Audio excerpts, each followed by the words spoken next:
सरल एकेडमी। आज से हम स्टार्ट कर रहे हैं बायोलॉजी और ये है हमारा चैप्टर फर्स्ट। 12th के फर्स्ट लेक्चर में हम कवर करने वाले हैं आपका चैप्टर 5, जिसमें टॉपिक का नाम है वंशागति और विविधता के सिद्धांत, यानी कि principles of heredity and variations. यहाँ तक पहुंचने से पहले एक जो सुंदर सा डायलॉग आपकी रेफरेंस बुक में दिया है वो क्या है, जस माता पिता तस संतान उत्पत्ति, यानी कि जैसे माता पिता होते हैं वैसी ही उनकी संतानें होती हैं। तो कैसे, आज हमें वही समझना है और वही हमारे टॉपिक का है उद्देश्य। इस चैप्टर को समझने से पहले, यानी कि आगे बढ़ने से पहले, हम इस चैप्टर के नाम को तोड़कर पहले इसे समझते हैं। यानी कि जैसा आपको बोर्ड पे दिख रहा होगा, सामने आपका चैप्टर का नाम है वंशागति और विविधता। इसमें से जो पहला वर्ड है वो है वंशागति और हम पहले इसी को समझते हैं। वंशागति मतलब क्या? वंशागति का मतलब है लक्षणों का पीढ़ी दर पीढ़ी आगे बढ़ना। लक्षण मतलब जैसे हम में थोड़े बहुत लक्षण किसके आए हैं? हमारे माता पिता की। कैसे आए हैं? तो वो किसी ना किसी चीज के द्वारा आए होंगे और वो हम आगे कवर करेंगे।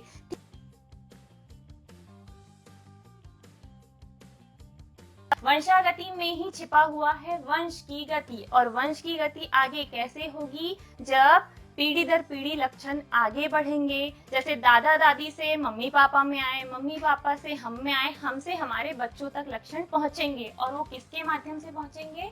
वंशागति के माध्यम से। यही आनुवांशिकता भी है। आनुवांशिकता यानी कि सेम वही जो मैंने आपको वंशागति में बताया। ठीक है, इस चैप्टर में आगे बढ़ने से पहले मैं आप सबसे रिक्वेस्ट करूंगी, आप सब कॉपी पेन निकाल लें, क्योंकि मैं ये जो छोटी छोटी सी डेफिनेशंस आज कवर करने वाली हूँ, आपको पूरे चैप्टर में यही काम आएगी।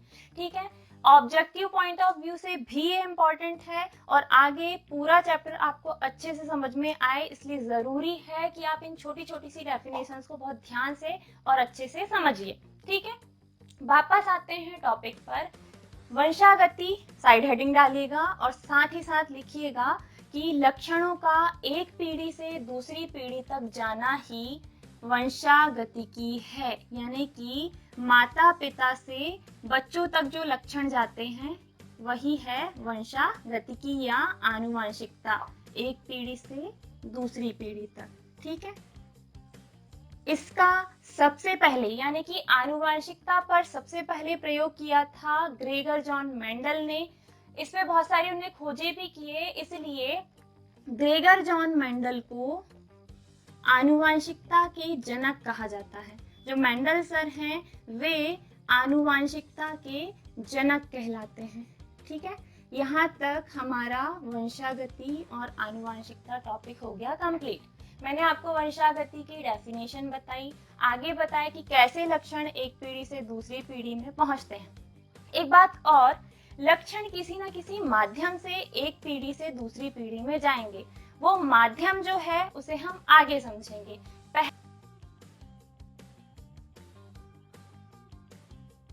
पहले आते हैं विविधता पर। ठीक है, यहाँ दो वर्ड थे, मैंने वंशागति को एक्सप्लेन किया। अब है आपके सामने क्या? विविधता, जिसे आप वेरिएशन बोलोगे। ठीक है, तो जो लक्षण हम में आए माता पिता से हमारे अंदर, क्या वो सेम टू सेम उनकी फोटोकॉपी है?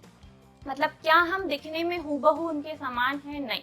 ठीक है, हमारा डीएनए उनके जैसा हो सकता है, ब्लड ग्रुप उनसे मिलता जुलता हो सकता है, और भी चीजें उनके समान होंगी। उनके दो कान थे, हमारे भी हैं, दो आंखें हमारे भी हैं, सारी चीजें उनके जैसी हैं।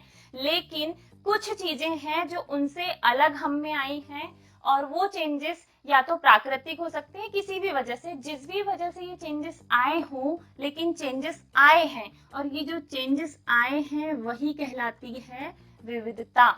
मतलब जो लक्षण हम में आए वो थोड़े बहुत परिवर्तनों के साथ आए, और ये जो परिवर्तन है यही है विविधता, यानी कि वेरिएशन। आप विविधता की डेफिनेशन लिखेंगे कि समानता के बीच जो लक्षण हम में आए हैं उनमें थोड़े बहुत परिवर्तन ही क्या कहलाता है? विविधता कहलाता है। ठीक है, चलिए अब बढ़ते हैं आगे। आनुवांशिकता या वंशागति में आपको मैंने बताया कि लक्षण एक पीढ़ी से दूसरी पीढ़ी में लाने ले जाने के लिए कोई ना कोई कारक जिम्मेदार होगा। वो चीज जो लक्षण को एक पीढ़ी से दूसरी पीढ़ी में लेकर जाती है बेटा, वो कहलाती है कारक। ये चैप्टर बहुत इंटरेस्टिंग है। आगे आपको मेंडल के एक्सपेरिमेंट देखने को मिलेंगे, मेंडल का प्रयोग, स्वतंत्र अपव्यूहन का नियम, मेंडल का पृथक्करण का नियम। आगे आप हमारे ब्लड ग्रुप का भी परीक्षण करेंगे। बहुत सारी चीजें आपको आगे देखने को मिलेंगी। उसको समझने से पहले आपको ये छोटी छोटी सी डेफिनेशंस को अच्छे से समझना है, ताकि आपको वो सारी जो चीजें हैं वो बहुत अच्छे से समझ में आए। ठीक है, तो अब आगे बढ़ते हैं।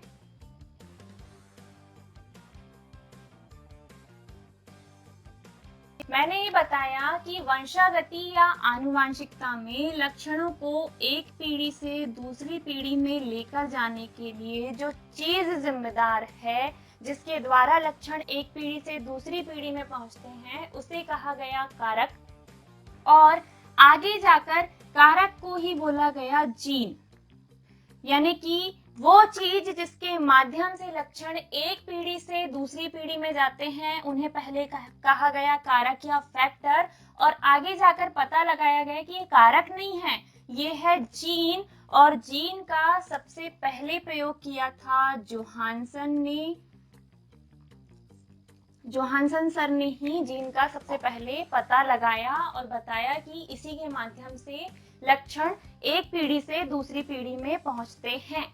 ठीक है, तीन चीजें मैंने क्लियर कर दी, वंशागति और आनुवांशिकता की डेफिनेशन, साथ ही साथ विविधता क्या है। इसके बाद हमने पढ़ा कि कारक ही है जिसके द्वारा लक्षण एक पीढ़ी से दूसरी पीढ़ी में पहुंचते हैं। कारक को ही आगे जाकर जीन नाम दिया गया और जीन पर सबसे पहले प्रयोग किया था जोहानसन ने। आगे जीन के दो प्रकार के प्रारूप संभव है। एक होता है बेटा जीनोटाइप, जिसे बोला जाता है जीन प्रारूप, इसे कहा जाता है जीन प्रारूप। और दूसरा होता है फिनोटाइप और इसे कहा जाता है लक्षण प्रारूप। पूरे चैप्टर में आपको ये रुलाने वाले हैं, बड़े कंफ्यूजिंग वर्ड है। ठीक है, आसानी से समझ में नहीं आते और जब आप मेंडल सर के प्रयोग करेंगे तब आपको ये और ज्यादा कंफ्यूज करेंगे, तो अभी ही अच्छे से समझ लो। ठीक है, मैंने ये बताया कि जीन के दो प्रकार के प्रारूप संभव है, एक होता है जीनोटाइप और दूसरा होता है फिनोटाइप। जीनोटाइप, जिसे हम जीन प्रारूप के नाम से भी जानते हैं, इसे आप इस तरह समझिए, कोई पौधा लंबा है तो हो सकता है उसमें जो जीन आए हैं वो सिर्फ लंबे वाले हों या फिर सिर्फ लंबे और बौने दोनों हों। ठीक है, फॉर एग्जाम्पल किसी में अगर जीन आए हैं कैपिटल टी वाले, तो वो पौधा बाहरी तौर पर जो लक्षण दिखाएगा वो होगा उसका लक्षण प्रारूप, जैसे ये पौधा होगा लंबा। ठीक है,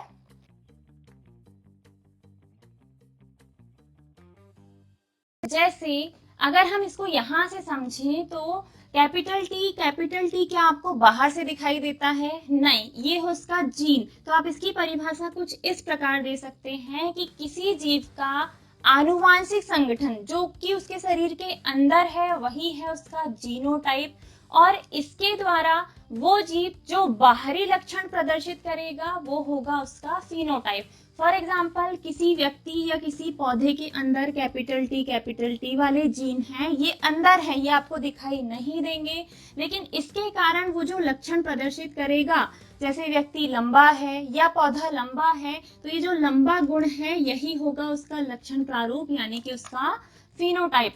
इसको और आगे समझते हैं, जैसे किसी में जीन आ गए स्मॉल टी वाले, स्मॉल टी वाला जो है उसको बोलते हैं बौना, यानी कि ये अंदर है, शरीर के अंदर, ये आपको दिखाई नहीं देंगे, लेकिन इसके संगठन के कारण जो आपको बाहरी लक्षण दिखाई दे रहा है वही होगा उसका लक्षण प्रारूप या फिर उसका फिनोटाइप। और ये हर किसी में अलग अलग हो सकते हैं, इसके बहुत सारे प्रकार आपको आगे देखने को मिलेंगे।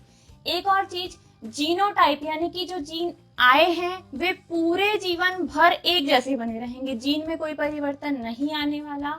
लेकिन जो फिनोटाइप है इसके आ जाने के बाद भी ये लक्षण बदल सकते हैं। जैसे कि फॉर एग्जांपल जब हम पैदा हुए थे तब हमारी हाइट कुछ और थी, धीरे धीरे करके बड़े हुए, आज हम पूर्ण बड़े हो चुके हैं, जितनी बड़ी हमारी हाइट होना था उतनी आ चुकी है। तो क्या इसमें जीवन भर अभी तक परिवर्तन नहीं आया है? सेम ऐसा ही किसमें होता है?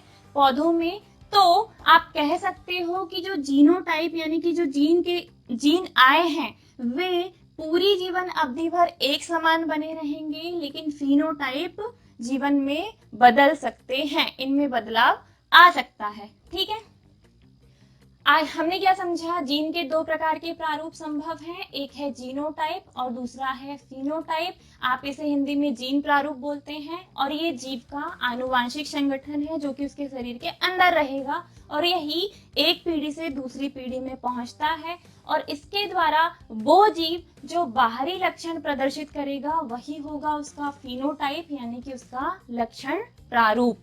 ठीक है, आई होप आपको यहाँ तक सारी चीजें समझ में आई हैं। हम बहुत बेसिक से बहुत धीरे धीरे आगे बढ़ रहे हैं, आगे आपको इसमें बहुत एडवांस बहुत टफ चीजें मिलेंगी, इसलिए आप जितना अच्छा आपका बेसिक स्ट्रॉन्ग रखेंगे आगे की चीजें आपको उतने अच्छे से और अच्छे से क्लियर होते चलेंगी। तो मेरे साथ साथ शॉर्ट नोट्स बनाते चलिए, जहाँ पे समझ में नहीं आ रहा वीडियो को पॉज करके एक बार और देख लेना, कोई दिक्कत नहीं है, लेकिन चीजों को अच्छे से समझना। अगर आपको ये छोटी छोटी सी डेफिनेशंस बनने लग जाएंगी तो आगे जितने भी हम एक्सपेरिमेंट करने वाले हैं वे आपको बहुत आसानी से समझ में आएंगे। मेंडल सर को पूरा पढ़ना है आपको इस चैप्टर में। ठीक है, पूरी वंशागति और विविधता मेंडल सर के एक्सपेरिमेंट पर बेस्ड है।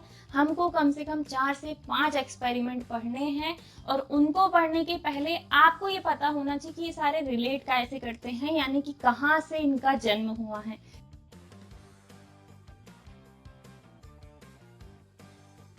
चलिए अब बढ़ते हैं डेफिनेशंस के दौर में थोड़ा सा और आगे। ये हमारे वीडियो का आखिरी पड़ाव है जहां आपको छोटी छोटी सी डेफिनेशंस में 4 और डेफिनेशंस मिलेगी, मतलब 4 और वर्ड्स को आपको अच्छे से समझना है, जिसमें से पहला है समयुग्मजी। फॉर एग्जाम्पल अगर दो जीन दोनों आपस में, जीन एक तो हमेशा जोड़े में अगली पीढ़ी में पहुंचता है बेटा। ठीक है, जीन जब एक पीढ़ी से दूसरी पीढ़ी में जाते हैं तो जोड़े में जाते हैं, यानी कि लक्षण पेयर में आगे बढ़ते हैं। ठीक है, तो समयुग्मजी मतलब क्या? जब दो जीन जोड़े में हैं और दोनों समान हैं, जैसे कि लंबे के लिए कैपिटल टी, बौने के लिए स्मॉल टी, गोल के लिए जैसे कि फूल अगर कोई गोल है तो गोल के लिए कैपिटल आर, झुर्रीदार अगर कोई सिकुड़ा सा है तो स्मॉल आर, कुछ इस तरह से अगर जीन जोड़े में है और दोनों के दोनों कैसे हैं? समान, जैसे कैपिटल के साथ कैपिटल है, स्मॉल के साथ स्मॉल है, तो इस प्रकार के जीनों के जोड़े को हम बोलेंगे समयुग्मजी। ठीक इसका विरोधी विषमयुग्मजी का मतलब होगा एक कैपिटल है तो दूसरा स्मॉल है, एक कैपिटल तो दूसरा स्मॉल। इस प्रकार से जो जीन जोड़े में होंगे उन्हें हम बोलेंगे विषमयुग्मजी। समयुग्मजी जहां युग्मक जोड़े में हो और दोनों के दोनों कैसे हो? समान हो, तब इसे हम बोलेंगे समयुग्मजी। यहाँ पे भी युग्मक जोड़े में है लेकिन दोनों युग्मक अलग अलग हैं, तब इस प्रकार के युग्मक को बोलेंगे हम विषम युग्मजी। इसके आगे प्रभावी और अप्रभावी, ये दो वर्ड आगे आपको बहुत परेशान करने वाले हैं। प्रभावी मतलब डोमिनेंट। प्रभावी का मतलब समझने के लिए 3 लक्षण मैं आपके सामने रखती हूँ। एक कैपिटल टी ये जीन का जोड़ा है, दूसरा कैपिटल टी, तीसरा स्मॉल टी। ठीक है, अब प्रभावी का मतलब दो जीन जो जोड़े में अगली पीढ़ी में पहुंचता है उसमें से जो कैपिटल वाला होता है, अगर कैपिटल और स्मॉल का जोड़ा साथ में है तो कैपिटल वाला जीन प्रभावी होता है। फॉर एग्जाम्पल कैपिटल टी मिलकर जो लक्षण बनाता है वो होता है लंबा। ठीक है, ये तो बनाएगा ही बनाएगा, लेकिन कैपिटल टी स्मॉल टी में एक लंबे का जीन है जबकि दूसरा बौने का जीन है, तो यहाँ तो मिड हाइट मिलना था, मतलब ना तो पौधा लंबा होना था और ना ही बौना, लेकिन यहाँ जो पौधा मिलता है वो भी हमें लंबा मिलता है। इसको देखकर आप बोलोगे कि जब दो जीन जोड़े में होते हैं तो उसमें से जो कैपिटल वाला होता है वो प्रभावी होता है। इसका मतलब वही आगे अपना लक्षण प्रदर्शित करता है। इस गुण को बोलेंगे प्रभाविता का गुण, यानी कि प्रभावी लक्षण। अप्रभावी क्या होगा, तो आगे वो छुपा रहेगा। जैसे इसमें कैपिटल टी स्मॉल टी में कैपिटल टी तो प्रभावी है, लेकिन स्मॉल टी कैसा है, अप्रभावी, ये छुपा हुआ है। बाहर आपको बौनेपन का लक्षण दिखाई दे रहा है क्या, नहीं। पौधा हमें कैसा दिखाई दे रहा है, लंबा। अगर आपको बाहर से देखने पर पौधा लंबा दिखाई दे रहा है, मतलब यहाँ पर जो स्मॉल टी साथ में आया है ये कैसा है, छुपा हुआ है। और छुपा हुआ है मतलब ये है नहीं एक बराबर है। हमारे लिए तो यही, हमको बाहर से देखने पर पौधा कैसा दिखाई दे रहा है, लंबा। और लंबा मतलब स्मॉल टी ने अपना लक्षण छुपा लिया। छुपा लिया तो इसके इस लक्षण को बोलेंगे अप्रभावी लक्षण। ठीक है, हमने यहाँ 4 डेफिनेशंस और कवर करी। इस पूरे चैप्टर वंशागति और विविधता में शुरू से लेके अभी तक मैंने सिर्फ आपको वंशागति और विविधता की डेफिनेशन बताई। ये बताया कि आनुवांशिकी के जनक हैं ग्रेगर जॉन मेंडल सर। वंशागति का मतलब लक्षणों का एक पीढ़ी से दूसरी पीढ़ी में जाना, या माता पिता से लक्षणों का संतानों तक पहुंचना। लेकिन वे लक्षण जो एक पीढ़ी से दूसरी पीढ़ी में पहुंचे थे, वे किसी ना किसी परिवर्तन के साथ पहुंचे थे। इसे हमने विविधता यानी कि वेरिएशन का नाम दिया। आगे हमने ये बताया कि एक पीढ़ी से दूसरी पीढ़ी में लक्षण को ले जाने के लिए जो चीज जिम्मेदार है उसे हमने क्या कहा, कारक। और कारक को आगे जाकर नाम दिया गया जीन। और जीन का पता सबसे पहले लगाया था किसने, जोहानसन ने। आगे हमने कुछ छोटी छोटी सी डेफिनेशंस कवर किए थे, कारक की, जीन की। जीन के 2 प्रारूप देखे, जीनोटाइप और फिनोटाइप। जीनोटाइप और फिनोटाइप के बाद हम पहुंचे समयुग्मजी, विषम युग्मजी, प्रभावी और अप्रभावी पर। अगर यहाँ तक आपको सारी बातें अच्छे से क्लियर हो गई हैं, आपने यहाँ तक नोट्स बना लिए हैं, तो आगे हम बहुत इंपॉर्टेंट कवर करेंगे मेंडल का एक्सपेरिमेंट। एक संकर क्रॉस का प्रयोग करते हुए मेंडल ने जो अपना एक्सपेरिमेंट किया है हम उसे कवर करेंगे। इसे बोला जाता है मेंडल का प्रभाविता का नियम।